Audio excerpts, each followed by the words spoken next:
Aumenta o número de brasileiros desempregados no Japão. Há vagas em outros setores diferentes das fábricas. Mais detalhes você vai acompanhar na entrevista de hoje com a brasileira Solange Uada, que trabalha no Hello Work de Toyota. Você vai ver também a Agência de Meteorologia do Japão emite um alerta de chuvas fortes para a região de Tokai. Há também um pedido de evacuação para algumas cidades de Gifu. Se você ainda não é inscrito, se inscreva em nosso canal no YouTube. Nós estamos como Seikatsu TV Japão. O boletim de notícias desta terça-feira já está no ar.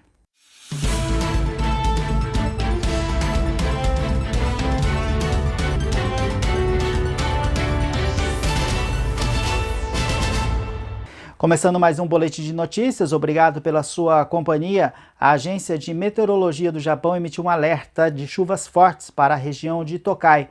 Há também um pedido de evacuação para algumas cidades na província de Gifu. Há previsão de deslizamentos de terras devido às fortes chuvas que vêm atingindo o Japão desde a última sexta-feira. Confira. A agência de meteorologia informou que deve chover forte nos próximos dias na região de Tokai e pediu cuidados redobrados em relação a deslizamento de terras. Chove intensamente na região desde a última sexta-feira. A quantidade de chuvas até agora ultrapassou 400 milímetros em Takayama, na província de Gifu. Uma ordem de evacuação foi emitida para 31 famílias na cidade de Gujo e também para outras 1.220 famílias em Nakatsugawa e Gero. Aviso de desastres já foram emitidos, informando a possibilidade de deslizamentos de terras nas cidades de Takayama e Nakatsugawa. A previsão para esta quarta-feira é de muita chuva em Aichi. O volume das águas deve variar entre 200 a 300 milímetros. Em Gifu, o acúmulo de água deve ser maior, 300 milímetros a 400 milímetros. E em Mie, é esperada a quantidade de 150 a 250 milímetros de água. A seguir, você confere uma entrevista com a brasileira Solange Uada, que trabalha no Hello Work de Toyota há 9 anos. Está aumentando o número de brasileiros desempregados no Japão. Porém, há vagas também em outros setores fora das fábricas. Mais detalhes em instantes. Oferecimento MM Grupo. Conectando pessoas, organizações e culturas. A pandemia do coronavírus está fazendo crescer a cada dia o número de brasileiros desempregados no Japão. Há vagas de mercado em outros setores diferentes das fábricas. Você vai conferir mais detalhes a partir de agora com a nossa entrevistada Solange Uada, que há 9 anos trabalha no Hello Work de Toyota. Confira. Solange Uada atua há 9 anos no Hello Work de Toyota. Ela confirma o aumento de desempregados brasileiros na região. O próprio órgão aumentou o número de intérpretes e tradutores para atender a demanda. Então, o número de pessoas procurando trabalho é bem maior do que o número de vagas. A situação, ela se divide em duas partes. Para quem sabe falar japonês, sabe ler e sabe escrever, não tem desemprego. Ela pode mudar de área, para quem está na autopeça, por exemplo, ela pode mudar para um outro setor e tem emprego. Agora, para quem não sabe falar japonês, ou para quem tem um limite, sabe falar, mas não sabe ler, tem também a parte da carteira de habilitação, tem algumas pessoas que não são habilitadas, a idade também contribui. E aí, para quem tem um pouco mais de idade, não sabe falar japonês, não sabe ler, não sabe escrever, o serviço está bem escasso. Mas para quem sabe o Nihongo, há vagas em outras áreas que podem servir de socorro para aqueles que buscam uma nova oportunidade. Desde a parte de escritório, a parte de cargo, que é cuidar de idosos, tem também a parte de atendimento ao cliente, como um restaurante, clínicas, de estéticas,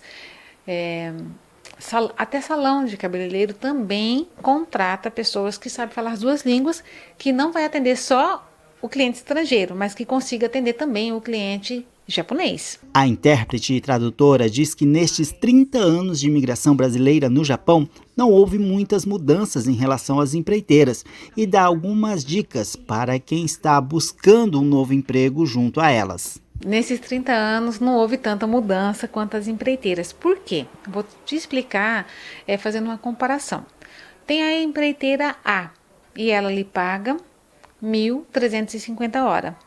Aí vai ter a empreiteira B que vai te pagar 1.450 para vocês fazerem o mesmo trabalho, trabalhar na mesma empresa, na mesma fábrica. Qual é a diferença? Por que que a empresa A é mais em conta e por que que a empresa B consegue pagar melhor? A diferença é porque a empresa A ela vai ter mais encargos. Provavelmente é uma empresa que vai colocar a pessoa no seguro-desemprego certinho, ela vai pagar o seguro-saúde, a aposentadoria. Então ela tem mais gastos com o colaborador. Por isso que ela paga um pouco menos. Agora, às vezes a empresa ela paga um pouco mais e ela não tem esse gasto. Ela não paga um seguro-desemprego, ela não paga um Chacai-Roquem. Então, nessa pandemia, a gente consegue ver como é prejudicial trabalhar numa empresa que faz de qualquer jeito. Por quê? Quando você trabalha e você tem mais 6 meses trabalhando numa empresa e cada mês mais de 11 dias trabalhado, se você for demitido, você tem o direito, como trabalhador, enquanto você está procurando trabalho, você receber uma ajuda do governo que seria o seguro-desemprego. Porém, se você trabalha numa empresa que não te cadastra, a hora que você ficar desempregado, você vai ficar sem ajuda nenhuma. Então, será que aquela diferença por hora de Hakuin ou Gojuin, Hakuin, né, 50 ienes a 100 ienes, será que valeu a pena? Por quê? Na hora que você precisar, você não vai ter os auxílios, né? E muitas pessoas trabalham de forma que não pede contrato.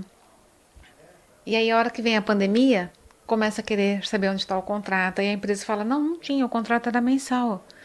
Então, quando a pessoa começar um serviço, verificar tudo isso. É uma empresa que vai colocar nos benefícios, né? Vai ter o seguro-saúde, vai ter a aposentadoria. Só que nós brasileiros achamos o seguinte, não, eu não vou me aposentar aqui, eu vou embora. Eu não quero pagar a aposentadoria porque é um dinheiro jogado fora.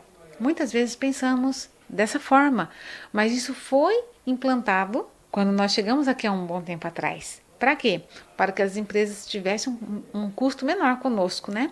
Então, eu acredito que quem veio para o Japão para ficar 1 ano, máximo 2 anos, e já foi embora, não pagou seguro, não pagou seguro-saúde, aposentadoria, tudo bem. Mas a gente vai e volta, vai e volta. E o tempo vai passando, a idade vai chegando. Então, infelizmente, eu conheço muitas pessoas que hoje estão com 60, 65 e 70, que chegaram aqui com seus 38, 40 anos e agora, 25 anos depois, estão desempregados sem direito à aposentadoria. Por quê? A empresa onde trabalhou não recolheu. Aquela época nós não sabíamos, mas de 5, 7 anos para cá, existem muitas explicações sobre o benefício de a gente estar segurado, pagando aposentadoria, tudo certinho, né? E outra, a lei exige isso. E se a gente veio para trabalhar no Japão, um dos requisitos para conseguirmos o visto é estar fazendo o que a lei pede. A lei pede que tenha seguro-saúde, então vamos ter no seguro-saúde. A lei pede que pagamos aposentadoria. Então vamos fazer pelo menos o mínimo. Por quê? Se a gente tem o visto, a gente vai ter o trabalho. Mas se não conseguir nem renovar o visto, não vai conseguir trabalhar também, né? Obrigado pela sua companhia. O Boletim de Notícias desta terça-feira fica por aqui. Lembrando que você pode participar do nosso programa através de críticas e sugestões. Basta nos seguir nas redes sociais. Nós estamos no Facebook e no Instagram como Seikatsu Magazine Japão. Quer saber mais sobre o que acontece no Brasil, no mundo e aqui no Japão? Acesse o nosso portal seikatsumagazine.com. Eu espero você amanhã em uma nova edição do Boletim de Notícias. Até lá!